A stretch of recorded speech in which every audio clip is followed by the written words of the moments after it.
It's too long, it's too much.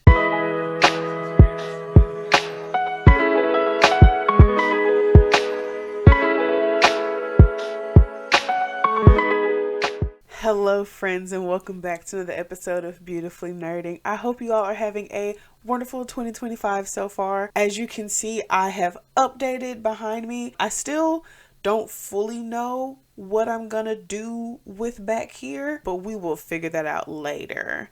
Right now, we're here to talk about movies. I wanted to watch something new and kind of, start the year off on a new and adventurous note, because we ended the year on a classic note. I watched The Preacher's Wife, got back into my Blasics, but now it's like, okay, let's see something new. And something that everyone was talking about was this movie Carry On. Everyone had amazing things to say about it. I was like, wow, okay, this movie must be really good. I was on Threads and somebody said that Sinqua was in it, and I was like, oh, well, y'all should have led with that. So I was immediately excited to watch it, but my anxiety would not let me finish. There's a particular part where a lot of lives are on the line and my nerves shot through the roof, and I was like, I don't think I can do this. So I turned on a comedy special and then I went to watch cartoons because I am just a baby and I could not handle it. So then the next day I was looking through Hulu for something else to watch, and I saw one of my favorite faces, Tyler James Williams, just huge poster, and I was like, I don't know what it is, but I'm gonna watch it. Which I probably should have read a little bit more into it, because if I couldn't watch Carry On, this was only like 2 steps down, because it was still technically classified as a thriller. But Amber Alert is a movie about 2 people in a rideshare who believe that they are witnessing a kidnapping, and shenanigans ensue. That's pretty much the entire logline for the movie, because that's exactly what it is. And this movie actually came out in September of 2024, which is funny to me because I feel like I'm on Hulu decently enough, and legitimately the first I'd seen of it was the day that I watched it. But it stars Tyler James Williams and Hayden Panettiere, and it actually is a remake of a 2012 film. I found that out on Threads as well. But what I didn't know, while it has the same name, it also has the same writer and director. But before we even start the movie, I just want to go on a quick rant about movie lengths. I just feel like movies have gotten so unbearably long, and it's way more comfortable to just watch movies at home because you can pause, go to the restroom, go get some snacks. Like, you need to be able to take a break. I was legitimately, the day before I watched Amber Alert, I was like, can we bring back the tight 90? These 3-hour epics, I don't need it. It's too long, it's too much. So imagine my surprise when I start the movie and I look at the time and it fully says 1 hour and 30 minutes.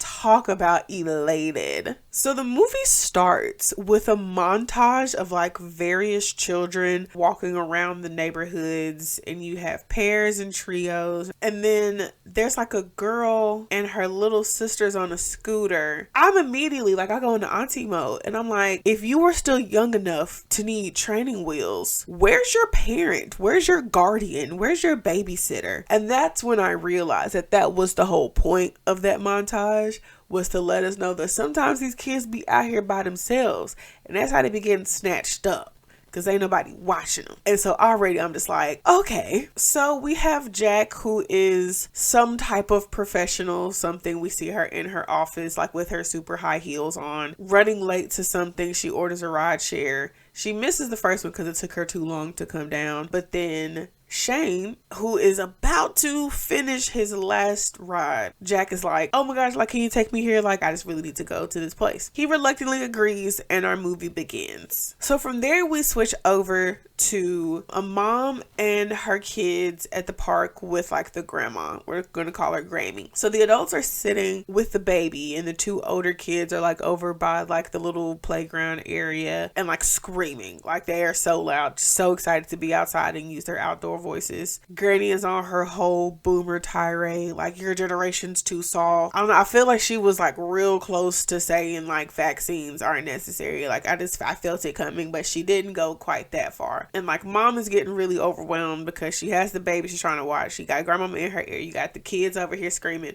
It's just a lot going on. So she tells the kids to go play hide and seek. And so while the girl is counting, the black car comes up. He opens the door and there is the creepiest doll I've ever seen sitting in the front seat. So I understand that the movie has to movie, but I'm really confused as to why they were the only people in the park. Like, you could see so many houses around. Like, it's fully a neighborhood with homes and families and all that good stuff. Usually you'll have like nannies, stay-at-home moms, like a bunch of kids running around. It's a community of folks there keeping an eye on all of the kids. It takes a village work, you know? But you got mom, you got the baby who pretty much needs mom's full attention. Grammy just over here nagging the whole time. You got the big kids running around in separate directions. Do some people not believe in the stay where I can see you rule? Because I feel like that was drilled into me at a very early age. And I didn't even really get to go outside that much as a child. And I still got the stay where I could see you. It seems that baby girl also never got the don't talk to strangers conversation. She steps closer to the car with the creepy doll. Like,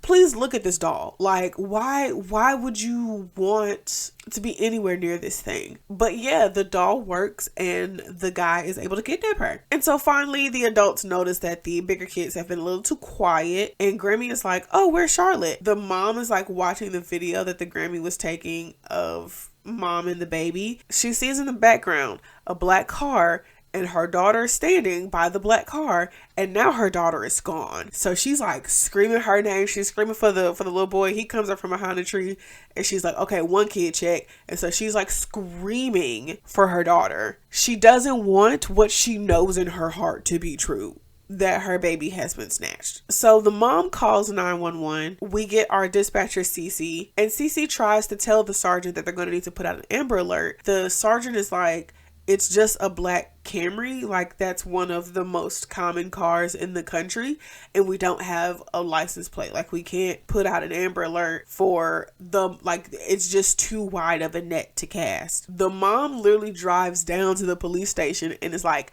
I said, find my daughter. And so they put out the Amber Alert. And of course, because coincidences do not exist in movies, our protagonists are driving and they see a car that just happens to be a black Toyota Camry. And they kind of follow it a little bit, because they're like, I don't know, could it be, maybe, They're at a stoplight. Again, no coincidences. The giant, like, traffic, like, digital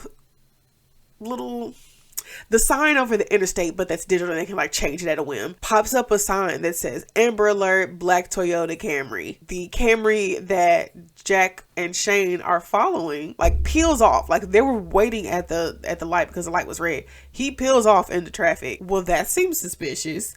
Now Jack is like, we're gonna chase it down, right? And Shane, I feel like he was fighting his best instinct to not be like, that's that white folk stuff, I don't want to do that. So they do follow him to a gas station. He parks and gets out. Jack tries to go and see into the car to see like what's happening. Like, oh, let me see if I can see something. All she sees is like little legs with pink socks and white shoes, because the tint is really dark. How you can see that and not the rest of the child, I don't know. The driver is coming back out, so Jack decides to throw one of her AirPods into the car so that they can hear inside of the car.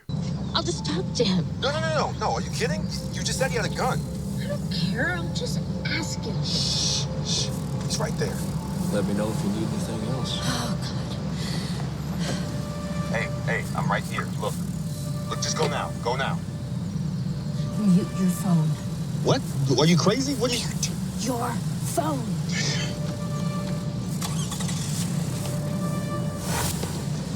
And so now we have a full chase going on. But I also got a little out of it because can't you just use Find My to like track that headphone? I know with my Beats, like if I open the case or like if one of them out, it shows me like each individual headphone in Find My.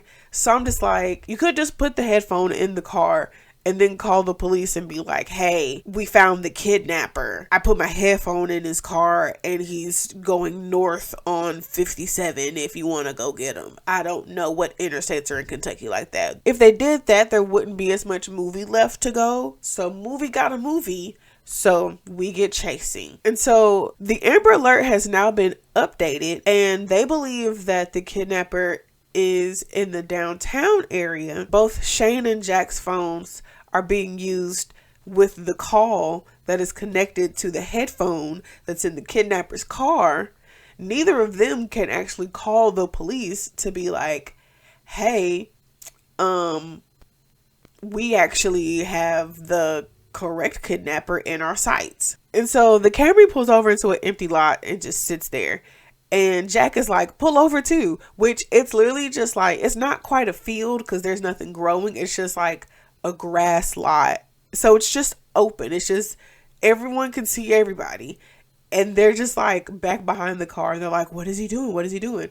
Obviously he's waiting for y'all to see what y'all are doing, following him.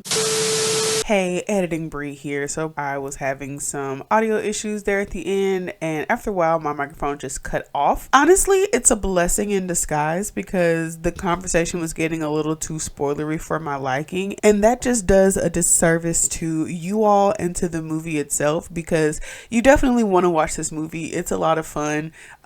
Pretty much from here I was just kind of talking a bit more about the rest of the chase down and what happens after that, and then I don't go into the third act. So I was like, I don't want to spoil it, but like I spoiled a lot. So yeah, I just wanted to come on here, give an actual ending that you could hear because there literally was no audio. But thank you for watching this far.